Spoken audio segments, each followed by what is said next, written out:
They're out there right now. Who's out there? The gang. They're carrying torches. Are you sure that's not just their hats? Oh, wait. Hang on. Oh, yeah, I think you're right. I think that is just their hats. They probably wouldn't bring real torches, would they? No, they're reasonable people, Ben. They're just fans. I mean, they are in an orderly line. I will tell you that. When there's only 51 of them, I think you could take them. There's only 51 of them? Does that mean I'm going to have to hear 51 of them tell me what's what? Well, that's what you get for taking them on in the last episode, Ben. Look, I was just trying to keep it real. Like somebody has to... Over there on Giants Talk, they were handing out glazed donuts. Well, yeah. They were like, Jung-Hoo Lee is the comeback player of the year. And I'm like, don't you have to have a good year to be the comeback player of the year? Well, obviously they are intimidated by the 51 hooligans. So, that's you, however, were not. And now you got to pay the price, I guess. That's true. I'm going to have to exchange pleasantries with 51 people now, aren't I? Yeah, you might have to bow a couple times, too. I don't really like to talk to strangers. Even if they are fellow Giants fans. That's why I have a podcast, Matthew. So you don't have to talk to people? You just do the podcast? Yeah, exactly. I don't have to look them in the eye when I talk to them about the Giants. I mean, why do you think Bob's my best friend? I was wondering about that. He doesn't even exist. And even we don't get along.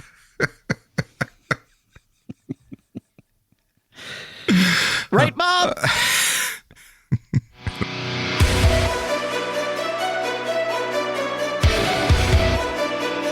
The Giants are rolling.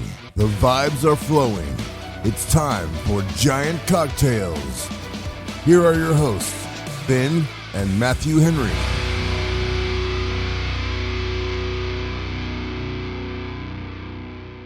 Yes, the vibes are flowing all the way into episode 295 of Giant Cocktails. Matthew, did you know that Gabe Kapler, Manager of the Year? Yes, Bob, that Gabe Kapler. And he was Manager of the Year. He won 295 games as manager of the San Francisco Giants. And he finished with a record of 295 and 248 overall as a Giants manager. That's like, wow, that's 48. Is that 48? I can't do the math, but that's a lot of games over 500, Matthew. It is. It's, a lot more than I would have thought, actually. Well, when you have the winningest season ever and then what you're known for is being mid, it kind of makes sense. Yeah, he was never awful. Just one really great season and a bunch of mid. A bunch of mid. And then he lost the clubhouse. Especially and he lost Buster. His job. Mm-hmm. Yeah.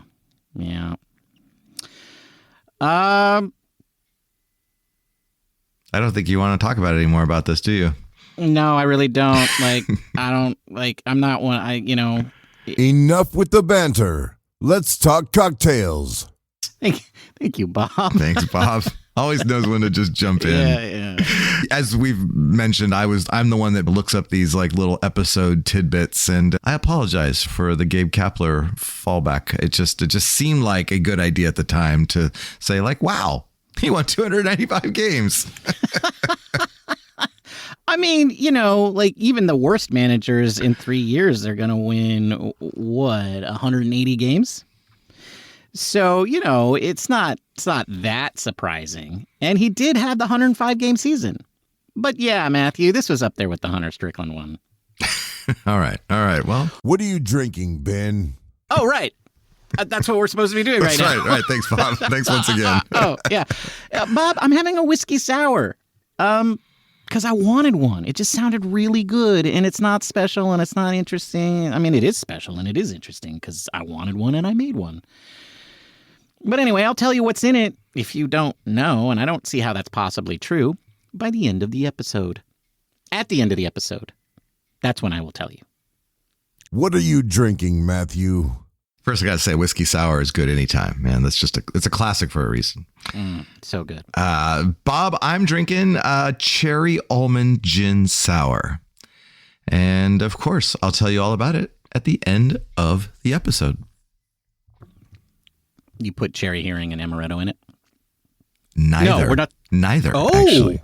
Oh, wow. All right. Well, now I'm excited to get to the end of the episode. All right. And that's when we will give you the recipes for our cocktails.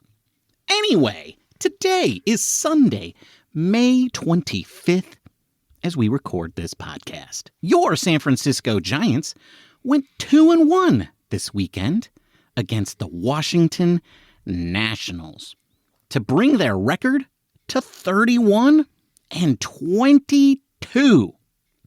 And this is normally when I talk about the standings, but we're actually going to dive deeper into that in one of our segments, so I should probably just tell you what we're going to talk about today. First, we're going to break down the National Series. And I don't know about you guys, but this was good. This was a good outcome, taking 2 out of 3 in Washington, especially with those guys, because they've been scrappy on the Giants recently. I mean, that's a good thing, but it just felt, well, I don't know. It felt a bit mid. So we're going to talk about that. And then, after that, we will talk about the fact that the season will be 1/3 complete after the next game that the Giants play, which is Monday, tomorrow, or today, as you were listening to this podcast. Unless you listen in the future, because I know some of you download 2 episodes at a time, and then you're listening on Thursday and whatever. But anyway, the point is, that's game 54, which is 27 times 2, which is 1/3 of the season. So we're going to break it down. We're going to give you the 1/3 of the season review. But first, before we do that, we have some tidbits, some observations to cover, one of which is related to Giant Cocktails itself. Yeah, Bob. Matthew, take it away. Whoa, did you just call me Bob? I did. I just called you Bob. Did you just call me Bob? Sorry, it just slipped. I mean, you spend He's enough time not with the even guy. real. You spend enough time with the guy, and then the name just kind of comes out. I'm sorry. Ben. I meant Ben, not Yes. Bob. Not Bob. The other B. Ben. Whatever, just say what you were going to say. There's no forgiveness. Ouch. Well, I must say, like, one of the fun things about doing this podcast, and we're in our 5th season now, and It's season. and has been kind of the community that we've created, not only within our ecosphere, but also the social medias. And this week we have now hit a milestone, Ben. Both parents of one of our players follow us on social media. And I think it's totally due to the fact that we unapologetically go, "Caw-caw! Caw-caw!" Yes, the Birdsong parents follow us on Twitter. So Mr. and Mrs. Birdsong, it is a pleasure to have you on social media. Can only assume that you're listening to us on this podcast, because why else would you follow us on social media? But that was just an excitement, and I thought we needed to acknowledge that. Yeah, I call them Coach Birdie and Mrs. B.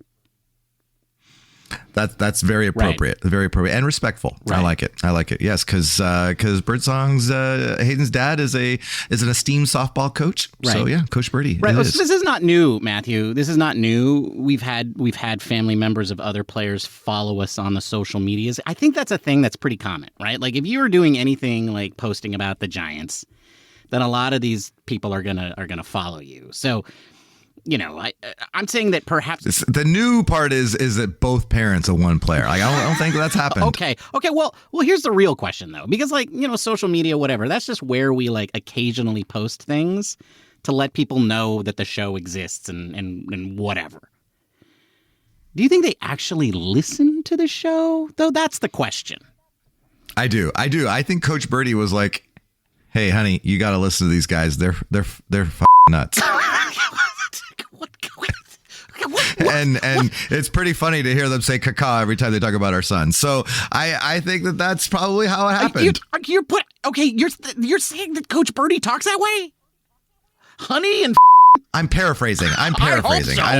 I hope so. I don't know Mr. for and sure. Mrs. Birdsong, I know you would never. Anyway, we should probably move on. We should. I owe you an apology. Yes, you do. I don't know what for, but I'm ready. Well, last week, first of all, you started saying that you had all these things that you've said wrong over their episodes and that you wanted to correct them, but you keep forgetting. And I actually remember listening back to Wednesday's recording that we said that Carson Wisenhunt was on the 40-man roster, and he was not. That's right. He's not. That's what I said. He wasn't, and you said, no, he is, and No, that's not how it went. I said he is. I'm taking responsibility. I said he was on it, and you agreed with me. Turns out that, my defense, there are a lot of Carsons to keep track of. And I assumed, and it wasn't true. Rather than accepting your apology, I want to prove that I was more right. I think that I said, is he or he needs to be added and something. And then you said, no, he's on it. And then I agreed. And then you agreed with me. Well, I didn't agree with you. I just figured, you're my older brother. You're smart. Matthew, this isn't hard. Like, all of this information, it's not like all this information isn't at our fingertips. You could have just easily typed it into the internet. Of course. But, you could have too. Oh, that's too much work. I don't want to do that. Of course. Okay. All right. Well, then see. So then when we do that, when we have that attitude, there are going to be mistakes. That's just the way it is. Well, what's interesting about the Tristan Beck thing? I cracked the Buster Posey code. Well, that's the thing. Like, Tristan Beck was the call-up. We didn't even mention him. He wasn't even like one of the ones that we were talking about. No, but we were talking about it after the show, right? Like, because we really went deep into it, and I floated Sean Jelly and Tristan Beck as being the possible names. But you were really like, Wisenhunt's been really good, and then and you made some arguments that like they're just calling up the best guy.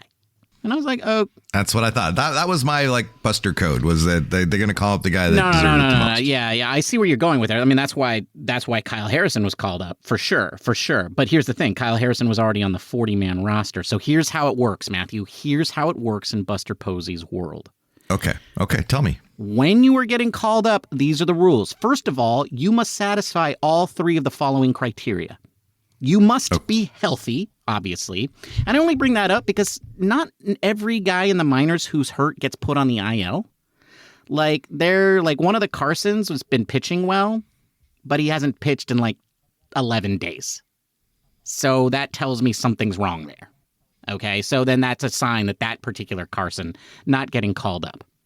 Also, you have to be playing well, consistently and right now. Okay? Okay, that makes sense. All right. And then you have to be positionally fit-ish. Okay. Right? So, you have to be able to play the position, but if you're a starting pitcher, you can be a relief pitcher. If you're Casey Schmidt, you should be able to play any position defensively. Like, that sort of stuff. Okay. Right, okay. After that, all players that satisfy those criteria are then prioritized as follows. Okay, so wait, let me go. So you got to be healthy, playing well, and be a good fit position-wise. And then there's more? Well, those are that qualifies you. And that hopefully should give you a handful of guys. I recognize that sometimes that gives you 0 guys. And that's bad. Yeah. That's bad. That would be bad. Yeah. Mm-hmm. Okay. So first one is you have to be on the 40-man. Okay. Now remember, you're performing well. So if you're performing well and you're on the 40-man and somebody else is performing well and they're not on the 40-man, then you have the edge. If nobody's on the 40-man, then that guy probably going to get added to the 40-man. That was Carson Wisenhunt's problem. Not on the 40-man. Okay? Jelly and Tristan Beck were both performing well. So was Wisenhunt, but both of them are on the 40-man. After that, the criteria is you've been there before. As in, you've already made your major league debut. After that, it's you paid your dues. In the minors, you've been around a long time. After that, you've got that grind. This is just the vibes. This is the je ne sais quoi. Yeah, the je ne sais quoi. This is what the the middle infielder that's our backup now, whose name I can't remember. Christian Koss. Koss. Yeah, thank you. Yes. Yeah, you got to have that grind. then you got to have that shine. That means you got the pedigree, right? You got the pedigree. So you were like a second round pick 8 years ago? Yeah, but notice you're right. Exactly. Exactly. You got it. You got it. But notice that's after the grind, right? Grind before shine. Okay. Yes. Okay. Grind before shine. And then all of those things are Okay. equal, then it's the best guy available. And that's what happened between Jelly and Beck.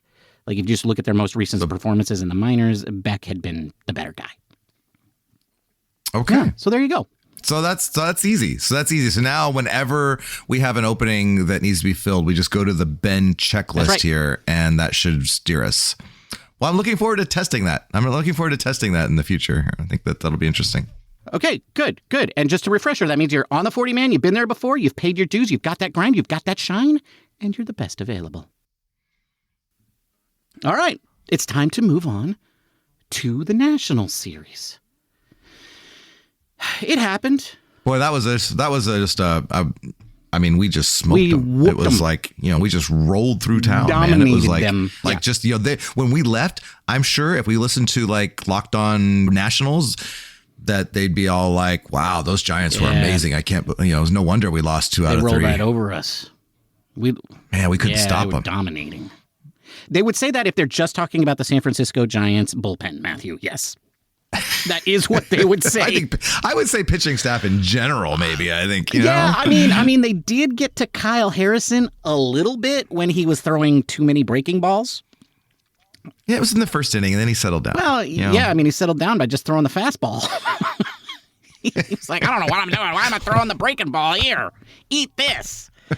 And yes, I mean, look, the point is, Matthew, they went 2-1. They went 2-1. Okay, that is the point. That is the point, and I think that's great. And we predicted that 2 out of 3 was probably what was going to happen. I personally felt like, though, that with the Nationals pitching staff and all that, the Giants would score just a little bit more runs. That they would hit just a little bit better than, I don't know, $167 for the series. That's because you're an optimist.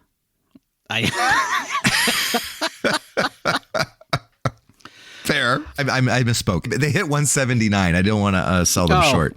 They hit 179 for the series. Okay. Well, math is hard. Totally. For me, anyway. But I just, this was the series where I never felt like the Giants were just like better than the Nationals. I don't know. Well, it was also hard to do that when you look at how, like, what a young team they are. Although the San Francisco Giants are also a very young team as well. Did you know that was Matthew? That was all Juan Soto out there. Did you know that? Like, all of those guys. Yes. All of those guys. Every single guy on that team was in that Juan Soto trade. All 26 of them. I did hear that. Seemed like that way, but yes, many of theirs. That is the impact of, like, let's trade our star player when he still has trade value, right? They've rebuilt. I mean, they've rebuilt to like a 500 team, but I mean, hey, that's they something. turn one guy into a lot of guys, and I think part of this is that they just call up their young guys who are supposed to be good.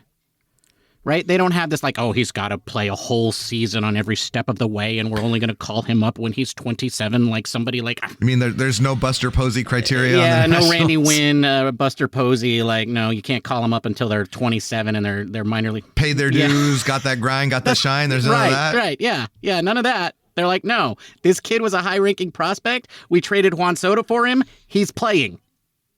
Yeah, Bryce Eldridge would be playing for them, Matthew, is what I'm saying. Uh-huh. Yeah, I agree. This really felt like a team that we should dominate. But the problem is that, like, we did dominate them. We did. Yeah. Defensively. I mean, we only allowed up five runs in three games. And that was dominating. So pitching wise, we definitely dominated. Yes, and we dominated young hitters. And so what happened there, this was a beatdown. The problem is that we have this offense. Right? This streaky offense with a couple of guys that are underperforming and really, and then our few guys that usually do well didn't show up. Right? But I don't want to focus on the negative right now. What I want to do is focus on the positive. I want to talk about your boy, Landon Roop. Roop! Matthew, this is... What about my boy Landon Roop? You mean his five singles over 6 innings pitched? Yes. Landon Roop, who had a second great start in a row. He only walked 2 guys. He only struck out 2, but 7 base runners in 6 innings. That's pretty great. Yeah, Bob and I have been talking. Bob, what do you think? Landon Roop for Cy Young. I don't know, man. I feel like Robbie Ray's got a little something to say about that, but sure, why not? Yeah, we didn't pay enough for Bob to say that. No, we didn't. We didn't pay enough for the Robbie Ray for Cy Young thing. No, I mean we could have had him do it for every pitcher on the team. Tyler Rogers for Cy Young. And that might be a good idea. Sparky Lyle won a Cy Young. Why can't Tyler Rogers? Folks, here's what you do. You go to Baseball Reference, and then in the search box, you type in Sparky Lyle. And then... Honest to God, that was his name. Yeah, Sparky. And then you go to one of your favorite search engines, or maybe ChatGPT, and you say Sparky Lyle, and then you type in the word cake. Trust me. Cake? Yeah, cake. C-A-K-E. Don't worry, it's not weird. I mean, it's a little weird. It's pretty weird. But it's not it's not safe for work weird. Unless you work at a really uptight place. Maybe some of you do. Okay, maybe you should do it at home. On your phone where your significant other can't see what you're doing. Anyway. Wow, okay, I just looked that up. That's an interesting birthday tradition. That's all I'm going to say about that. Yeah, folks. Sparky Lyle. Cake. I think I might, I got a birthday coming up. I think I might. Anyway, and he won a Cy Young as a reliever. But the point is, we're way off base here. We're way off base. The point is, Landon Roop is good. But you know who else is also pretty good, Matthew, and made his first start of the season? Kyle Harrison. Kyle Harrison, starting in for Justin Verlander. Methuselah. Yeah, the guy who's been sucked dry by the Robbie Ray, Tarek Screwball curse. Hex. Unfortunately, it seems like the hex is still transferred to the Giants right there because, even though Kyle pitched okay, yes, he gave up 2 hits, especially that home run. And we all know, Giants pitchers can't give up runs because right now the offense can't score more than 2 or 3 runs a game. And so if you give up 2 runs, you're pretty much dooming the team to a loss. I thought Kyle still looked pretty good, especially when he started just throwing the fastball after the first inning. I'm pretty excited about this. I got to tell you, Matthew, I'm not excited about Justin coming back. No, and I think, I was thinking back to before Verlander was signed, and we had some discussions around, the young pitching and whether Buster would just go with the young guys, right? And I felt like there was a little bit of excitement around that. Maybe some nervousness, of course, because you don't know what the young guys are going to deliver. But I think also just, wow, that would be really cool if we had all these young starters in the rotation and just let's see what they can do kind of thing. And I was thinking about that the other day, and I feel like we're here now, and I'm not sure I want to go back. No, I don't want to go back either. We didn't really call this out when Verlander was signed, but we have called this out since then, which is the problem with signing somebody like Justin Verlander is you have to let him start. If he's not injured, you have to let him pitch. Now, the injury that he have, I heard, is nerve related.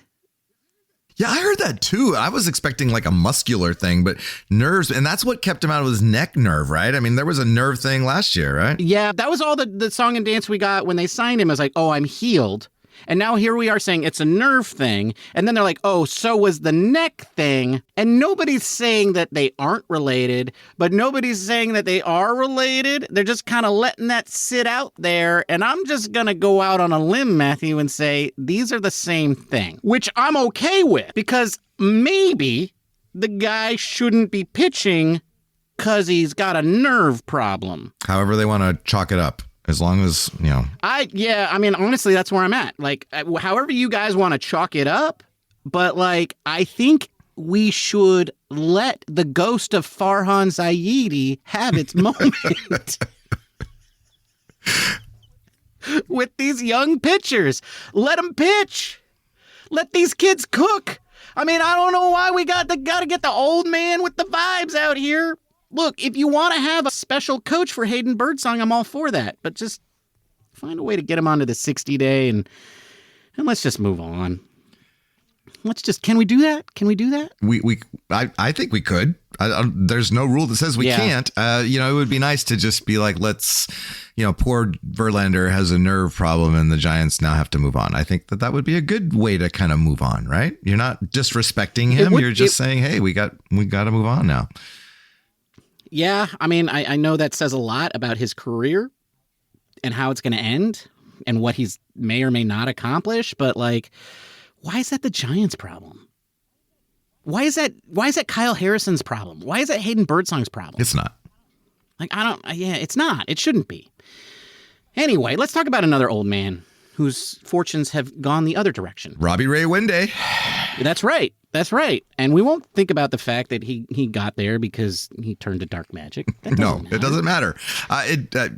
Maybe it matters to Verlander, but it doesn't matter to anyone else. And I'm just hoping he's not sucking that mojo out of anyone else like we talked last week. But he looked great today. And, I was watching the game. And when you have a guy go 6 while not giving up or giving up 1 run, and that was a weird run that he gave up in terms of like a wild pitch and just all that. But I felt pretty good when he left in the 6th inning. I mean, our bullpen is so good that you're just like, oh, the game's over now. I mean, and it kind of feels that way, right? It does feel that way. I mean, when you've got Randy Rodriguez and Tyler Rogers coming in, you're like, okay, well, Randy. It's a little weird seeing Randy come into a clean inning. Right. And it almost feels unfair. You're like, I don't think this is fair to the Nationals. They should give him a Manfred runner when Randy comes in. I've seen Randy pitch in those situations. I almost feel better if he has the bases loaded with no outs. Well, Randy must come in with the bases empty and be like, what the heck is going on here? Yeah, he's like, wait, what? What's going on? No, I mean, it's not fair. It's not fair to face him with nobody on. And then, I mean, his ERA, just as a side note, Matthew, 0.79. 0.79. Wow. For Randy. But then after that, you got Tyler Rogers. And you know what? It's not time to hit a home run off of him, folks, because he just gave that one up a couple of appearances ago. He's not due for another one in a couple of weeks. So bad luck if you're facing Tyler Rogers. And then you have our worst reliever come up. Ryan Walker. Who has actually been pitching really, really well. And yes, he did give up 2 doubles today and an earned run. But this didn't look like the bad Ryan Walker. Right? The one that we had seen a few times this season. This was first of all, Abrams, who slashed a double down the line. He hit it 77 miles an hour the opposite way on a slashing swing. And I don't know if that was their decided upon approach against Walker or what, because Wood did the same thing. But, when Walker is bad, he's walking guys. These were 2 opposite field slashes. And I will grant you, Wood hit his 112 miles an hour. But Abrams hit his 77.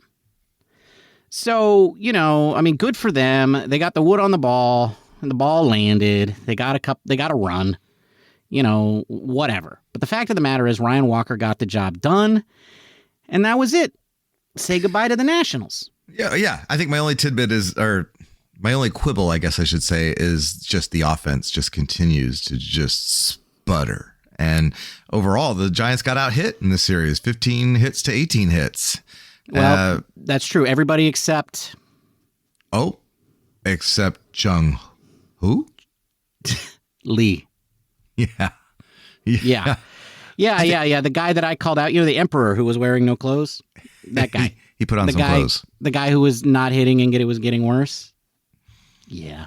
Yeah, he went 4 for 11. Yeah. Yeah, he told me where to stick it. But he was the only Giant that actually hit above average. Yeah, well, you know what? Here's the thing. You know what? All of you are wearing no clothes. The rest of the Giants, you all suck. You're getting worse. Do you think that'll work? Is that going to break them out of their... I hope it does. Is that going to break them out of their slump? No. Yeah, I mean, besides Sam Huff and Casey Schmidt, there was nothing. There was nothing. Nobody else had more than 2 hits. No one else hit a home run. They had 1 home run in the whole series. Granted, there were only 2 home runs in the entire series from both teams. Yeah, no, Matthew, it wasn't good. It wasn't good from the offense, but the pitching was great. And maybe that's a whole. I think we don't even need to do the second segment. You just wrapped up the entire first third of the season. And that's the first third of the season. Bob, hit the music. Are you drunk? Yes. Yes. Yeah, my whiskey sour is gone. It's too good, man. It's too good. It's whiskey sour. And of course, I made it with bottled and bond. So of course. Nice. Overproof. Yeah, Bob, I am drunk.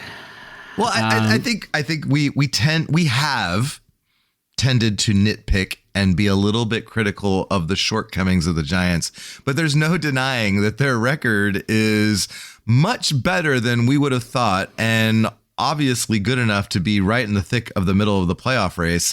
They're 31-22, Ben. For some perspective, last year at this time we were 27-26.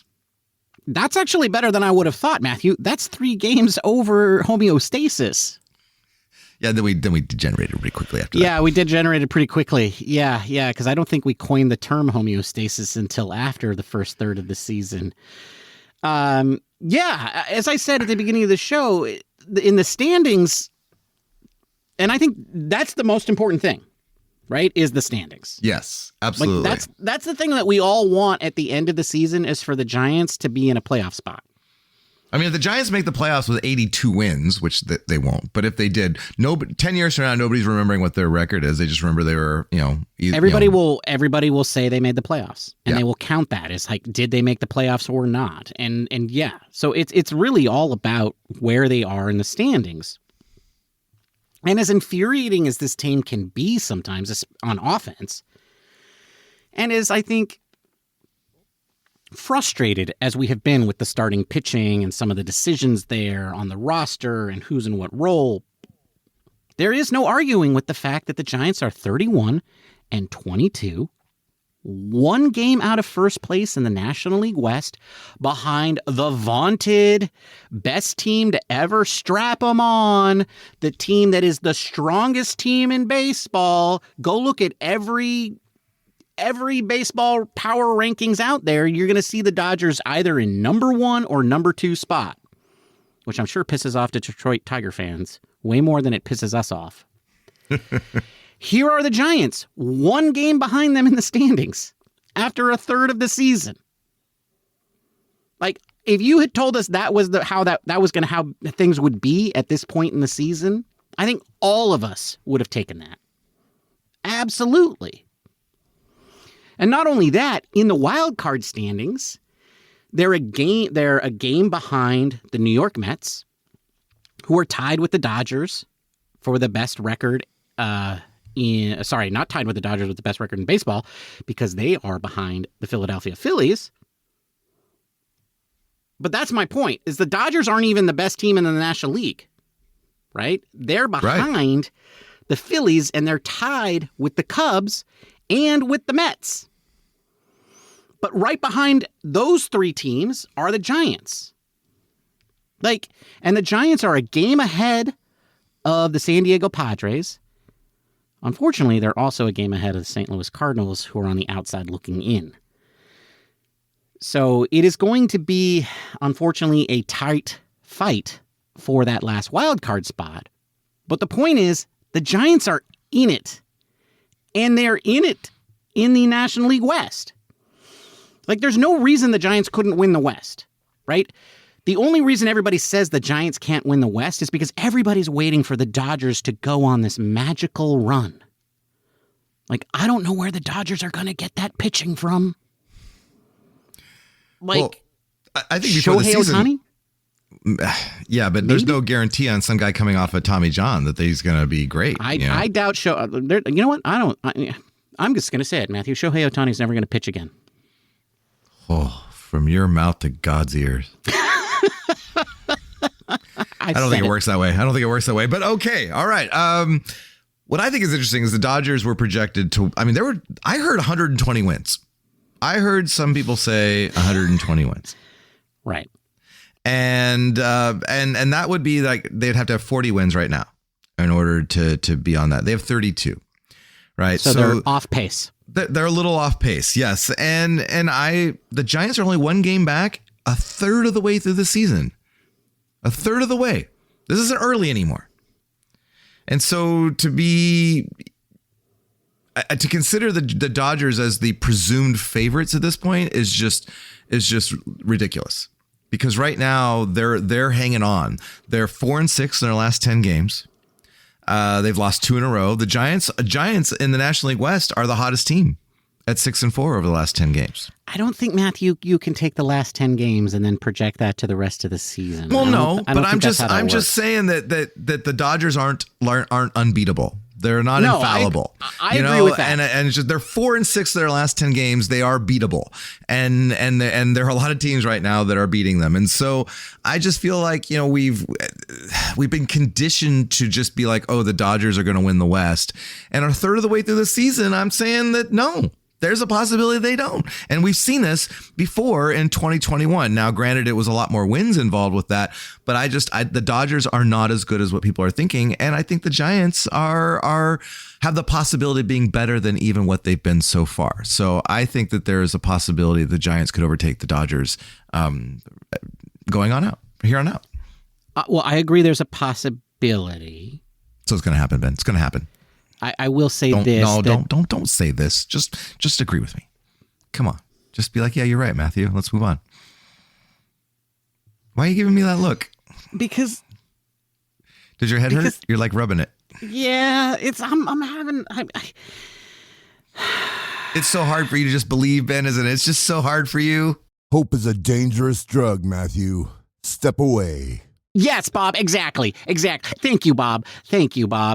Look, Matthew, the Dodgers are a game ahead of the Giants. Okay? That is true. They have an offense that can absolutely overcome the atrociousness that is their pitching. I'm not ready to anoint the Giants as the best team in the National League West right now. I'm sorry. I'm not. I will say this. There is the possibility that the Giants could stay close to the Dodgers and win the West. I'm not going to say that Fangraphs is right and that the Dodgers will finish 10 games ahead of the Giants. But the Giants got problems, man. That's what I want to focus on. Of course, you always want to focus on the problems. That's right. If we're going to check on Fangraphs, Fangraphs, like, we have 43 run differential right now. Fangraphs is projecting for the rest of the season, for the next 2/3 to only be 15, to only have a positive 15 run differential over the next 2/3 of the season. And I think that's just like that. I feel like that's bullshit, Ben. Okay, I'm sorry, you got to beat that out, but it's bullshit. That's the word. Okay. I don't see how they get to 87 or 88 wins by having a plus 15. I agree. That is a little bit mathematically weird. On the other hand, Matthew, did you not see the National Series? I'm just saying that our pitching is a strength, and it will continue to be so, and that our offense could get better. It could, but there's no guarantee that it will. Like, okay, we got to talk. We're running way out of time, and I don't know what you're doing. You're drunk. That's what the problem is. That's the problem. This is the problem of our entire podcast, Ben. Okay, by the time we get to the end, we're drunk. All right, that's just the way it is. The point is that the Giants have too many holes in their lineup. Okay, and there's a couple of realities that we have to accept. I think at this point, a third of the way through the season. All right, what are those realities? Okay, well, first of all, I want to talk about Patrick Bailey. Okay, Gold Glover, Patrick Bailey. Yeah, that guy. I'm pro Bailey. I am pro Bailey, but I'm also a realist. Okay. Patrick Bailey, first of all, had a bases-loaded walk and drove in a run in Game 1 of this series. A significant event, and I will say this, when Patrick Bailey drives in his runs, he does it in key moments. Well, the fact that he did strike out in that moment is pretty amazing. It is pretty amazing, because otherwise, Matthew, he was 0 for 6 in 7 plate appearances with 5 strikeouts. For players with more than 140 plate appearances, only 3 guys that are catchers, only 3 guys in baseball, strike out more than Patrick Bailey. Patrick Bailey has not hit in a year. And that's okay. Because Patrick Bailey makes the entire pitching staff of the San Francisco Giants better. Okay, that's that, and I agree with you. Yes, he does. But you look at the Fangraphs, like you look at these Fangraph WAR, for example. I'm looking at it right now. Mm-hmm. He's so bad offensively that it almost cancels out his defense. He's negative 10.8 in WAR offense, and offensive WAR, and positive 12.2 in defensive WAR. So, I mean, that's a testament to how good he is defensively, that he is actually out-warring his atrocious offensive numbers. He has a positive WAR of 0.7, but is that enough? I think it is, because I think that this calculation is wrong. Like, I think the value of Patrick Bailey and what he does with framing is almost incalculable. I think the contribution that he makes is so staggering that people don't want to make a stat that measures it, because when they show it to people, everybody will think it's wrong. That's how good he is on defense. He makes every Giants pitcher better. And you're telling me his 4 at-bats at a game are worth getting rid of that? I don't believe it. You make a good point. I think that the fact that he makes every pitcher out there better is a really valuable tool, and that possibly is more important than whatever these numbers are that we're looking at on Fangraphs. So, okay, all right, but it's still, when his at bats come, they're a hole. Yeah, he's probably going to strike out. It's going to be an unproductive out when Patrick Bailey comes to the plate. Unless the game is on the line and there's runners on base, in which case he might get the walk-off. Now you mentioned there was other holes. What are the other ones you're talking about? Well, there's one other hole. There's one other thing that I want to bring up. We are a third of the way through the season. It's not early anymore. This isn't the beginning of your tenure with the Giants. This isn't a bad early start. This is a third of the season. Willy Adames has sucked for a third of the season. He's been bad defensively, and he has been bad offensively. He's had his moments, but honestly, dude, the only good thing that he has done is bring us the vibes and the purple attire on Tuesdays. Like, I like the whole taking the helmet thing off, but Willy Adames has got to show up. The one that we signed to the biggest contract in San Francisco Giants history, you got to show up. It's too late. A third of the season, too late. It's too late to be sucking this much for this long. I'm trying to do the Jung Hoo thing. Do you think it's going to work? I hope so. I hope so. Right? Yeah, I really do. Cause maybe I should cut this. Should I cut this part out? No, I'll leave it in. No, leave it in. Because I think if we could claim a little bit of his mojo, that would be great. Okay. That's what I'm trying to do. But anyway, he sucks. Okay. All right. I will say, I know we're running out of time, but thank God for the pitching staff. Right, 1/3 of the way through the season, it is truly our strength. We were saying that pitching and defense was going to be our strength. Really, it's just pitching. It's just pitching. It's just the pitching. Yeah, it's just the pitching. It's just the pitching and Patrick Bailey on defense. Like, that's all it is. But the thing is, there's more of that in the minor leagues, right? Like, all of the Carsons that are still down there. Look what Tristan Beck has done in the game that he came back. We still have Sean Jelly down there. Like, we have a ton of depth in this pitching staff. We have the best bullpen in baseball. Like, and there is no reason to not believe in these guys. A third of the season. This is real. This team is going to contend all the way through. Roop!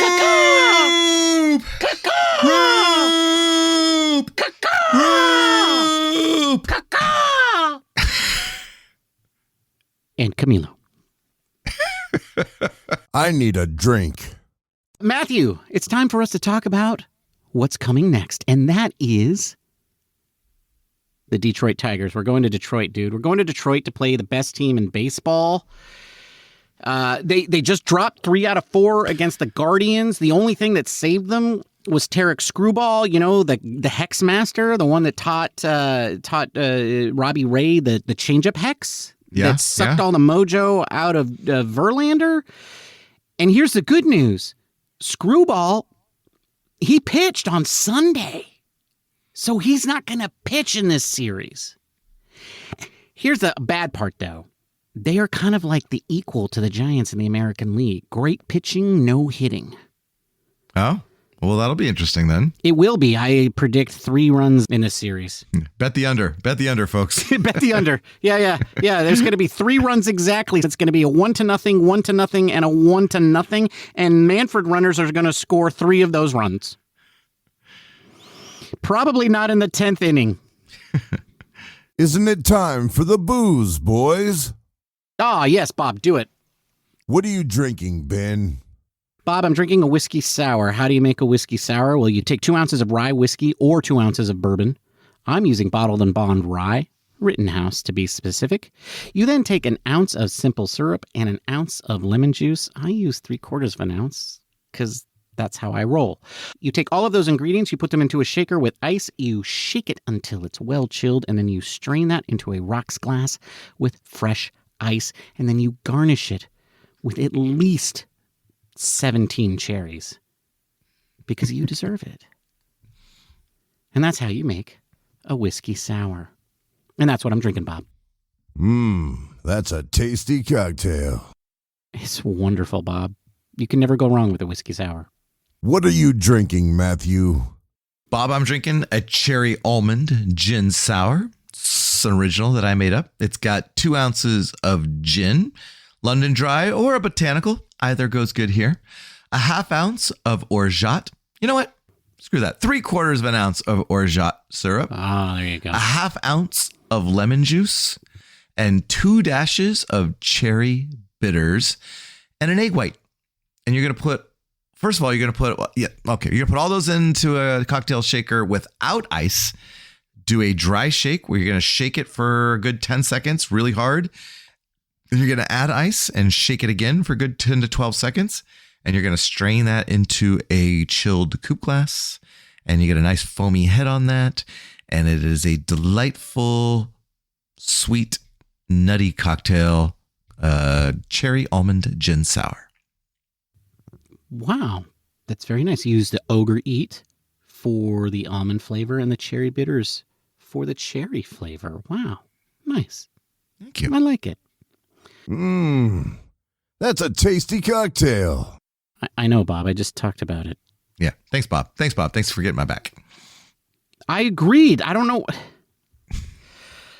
Whatever. Okay, just do the thing. Oh, yeah. I got to do the thing. You got to do the thing. Do the thing. Okay. Like we are way over. It's like the show is totally... like 17 hours long now. And that's a wrap, folks. Thank you for joining us. We'll be back on, what's today? We'll be back on Wednesday. No, we'll be back on Thursday with more Giants content. Follow us on the socials. Give us a good review on Apple Podcast or Dotify. And remember, you can also leave comments and follow us on YouTube. Ben, it was been great talking Giants with you. Until next time, cheers, my friend. Cheers, Matthew. Bye, everybody. Goodbye. Thank you for listening to the Giant Cocktails Podcast. Until next time, bottoms up.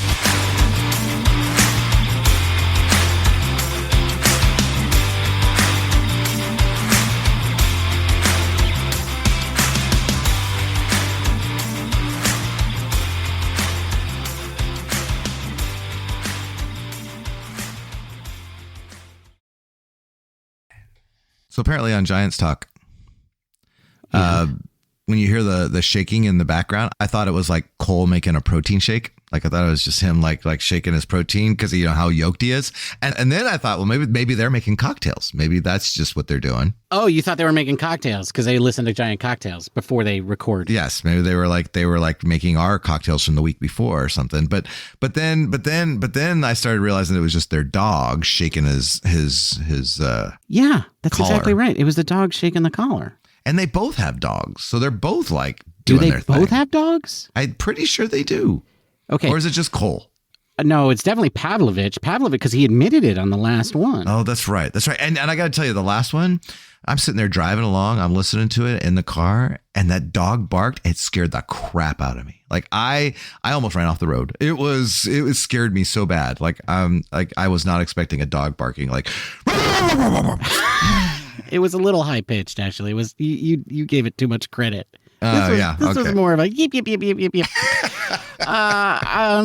Yeah, I was not afraid of it. I was not surprised at all because I've always known that sound was dogs.